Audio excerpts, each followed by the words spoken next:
शहबाज शरीफ पाकिस्तान के 23वें वजीर आज़म बन गए। 174 अरकान ने हक में वोट दिया। कार्रवाई panel of chairman Ayaz Sadiq की ज़ेर निगरानी हुई। डिप्टी स्पीकर कासिम सूरी की इजलास को चलाने से मुआसरत, कहा ज़मीन नहीं मानता कार्रवाई का हिस्सा बनूं। धमकी आमेज मुरासला भी ऐवान में लहराया। PTI का वजीर आज़म के इंतखाब को बायकॉट, अरकान ऐवान से चले गए। बैरूनी साजिश के नाम पर कौम से झूठ बोला गया। अभी तक ना वो खत देखा, ना ही किसी ने मुझे दिखाया। वजारत उस्मा का मनसब संभालने के बाद शहबाज शरीफ का खिताब। सलामती कमेटी में इन कैमरा ब्रीफिंग का ऐलान। कहा, अगर साजिश साबित हुई तो वजारत उस्मा के मनसब से इस्तीफा देकर घर चला जाऊंगा। साबिका हुकूमत ने जो बिगाड़ पैदा किया है उसको बेहतर बनाने के लिए साल लगेंगे। अवाम को रिलीफ देने और कम से कम तनख्वाह 25,000 करने का ऐलान।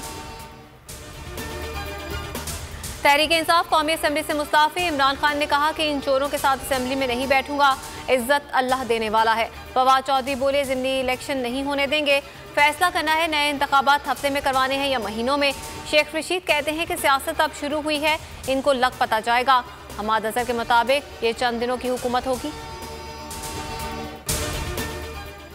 ऐलान होते ही इस्तीफों की बारिश शुरू हो गई। फवाद चौधरी, अली जैदी, मुराद सईद, अली अमीन गंडापुर, शीरी मजारी और फारूक हबीब मुस्ताफी।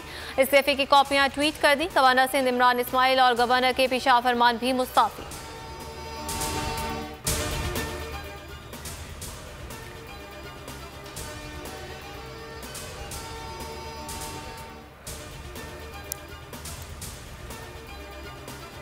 सदर मुमलिकत आरिफ अलवी की तबीयत नासाज, डॉक्टर्स का कुछ दिन आराम करने का मशवरा।